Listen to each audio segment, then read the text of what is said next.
Vers Jésus, chapitre 4. La confession. Celui qui cache ses transgressions ne prospère point, mais celui qui les avoue et les délaisse obtient miséricorde. Les conditions auxquelles Dieu accorde sa miséricorde sont simples, justes et raisonnables. Le Seigneur ne demande pas de nous des choses pénibles en retour du pardon de nos péchés. Il n'est pas nécessaire d'entreprendre de longs et durs pèlerinages ou de se soumettre à des mortifications pour gagner la sympathie du Dieu des cieux ou expier nos transgressions. Celui qui avoue et délaisse ses péchés obtient miséricorde. Confessez donc vos péchés les uns aux autres et priez les uns pour les autres afin que vous soyez guéris, dit l'apôtre. Confessez vos fautes à Dieu, qui seul peut les pardonner, et confessez-vous mutuellement vos torts. Si vous avez offensé votre ami ou votre prochain, votre devoir est de le reconnaître, et le leur de vous pardonner. Vous devez ensuite rechercher le pardon divin, parce que le frère que vous avez blessé est la propriété de Dieu. En l'offensant, vous avez péché contre son Créateur et Rédempteur. Le cas est alors porté devant l'unique médiateur, notre grand souverain sacrificateur, qui a été tenté comme nous en toutes choses sans commettre de péché, qui est touché du sentiment de nos infirmités et parfaitement à même de nous purifier de toute iniquité. Ceux qui ne sont pas humiliés devant Dieu, en reconnaissant leurs péchés, n'ont pas encore rempli la première condition de la réconciliation. Si nous n'avons pas éprouvé cette tristesse dont on ne se repent jamais, si nous n'avons pas confessé nos péchés d'un cœur contrit et rempli d'horreur à la pensée de nos iniquités, nous n'en avons jamais véritablement cherché le pardon. Et si nous ne l'avons jamais fait, nous ne pouvons pas avoir trouvé la paix de Dieu. L'unique raison pour laquelle nous n'avons pas le pardon de nos péchés passés, c'est que nous ne voulons pas nous humilier et nous conformer aux conditions de la parole de vérité. Des directives expresses nous sont données à ce sujet. La confession des péchés, qu'elle soit publique ou particulière, doit être franche et cordiale. Il ne faut pas qu'elle soit faite d'un air détaché et à la légère, ni imposée à des personnes qui n'ont pas encore appris à abhorrer le péché. La confession qui jaillit spontanément du tréfonds de l'âme rencontre la compassion infinie de Dieu. Le psalmiste s'exprime en ces termes : « L'Éternel est près de ceux qui ont le cœur brisé, et il sauve ceux qui ont l'esprit dans l'abattement. » Une confession véritable est toujours précise et avoue des péchés déterminés. Certains péchés sont d'une nature délicate et ne peuvent être confessés qu'à Dieu seul. D'autres doivent être confessés à ceux qui en ont été les victimes. D'autres, enfin, sont des fautes publiques et exigent une confession publique. Mais toute confession doit être explicite, directe, et nommer les péchés mêmes dont on s'est rendu coupable.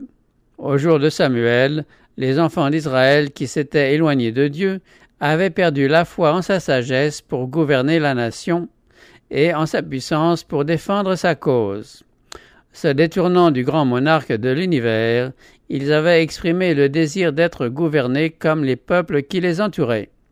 Leur ingratitude oppressait leur âme et les séparait de Dieu.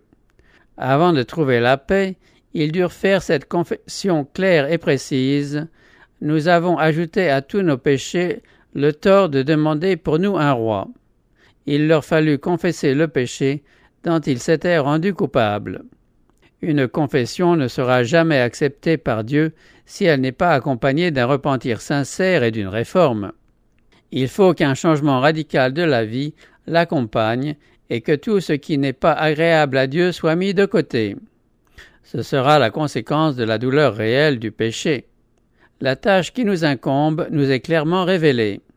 Lavez-vous, purifiez-vous, ôtez de devant mes yeux la méchanceté de vos actions, cessez de faire le mal, apprenez à faire le bien, recherchez la justice, protégez l'opprimé, faites droit à l'orphelin, défendez la veuve. Si le méchant rend le gage, s'il restitue ce qu'il a ravi, s'il suit les préceptes qui donnent la vie, sans commettre l'iniquité, il vivra, il ne mourra pas. Parlant de l'œuvre de la repentance, l'apôtre Paul s'exprime ainsi. Cette même tristesse, selon Dieu, quel empressement n'a-t-elle pas produit en vous? Quelle justification, quelle indignation, quelle crainte, quel désir ardent, quel zèle, quelle punition! Vous avez montré à tous égards que vous étiez purs dans cette affaire. Quand le péché affaiblit le sens moral, le pécheur ne discerne plus ses défauts et ne se rend pas compte de l'énormité du mal qu'il a commis. À moins qu'il ne se soumette à l'action du Saint-Esprit, il demeure dans un aveuglement relatif au sujet de ses péchés. Ses confessions ne sont pas sincères. Chaque fois qu'il confesse une faute, il se hâte d'ajouter une excuse et d'alléguer certaines circonstances spéciales sans lesquelles il ne se serait jamais rendu coupable des actions qu'on lui reproche. Après avoir mangé du fruit défendu, Adam et Ève furent saisis de honte et d'effroi. Leur première pensée fut de chercher à se disculper de leur faute et à échapper à la redoutable sentence de mort. Quand Dieu s'enquit de leur péché, Adam voulut en faire retomber la faute en partie sur Dieu et en partie sur sa compagne. « La femme que tu as mise auprès de moi m'a donné de l'arbre et j'en ai mangé. » La femme, à son tour, rejeta toute la faute sur le serpent, disant « Le serpent m'a séduite et j'en ai mangé. » Pourquoi as-tu créé le serpent? Pourquoi l'as-tu laissé entrer en Éden?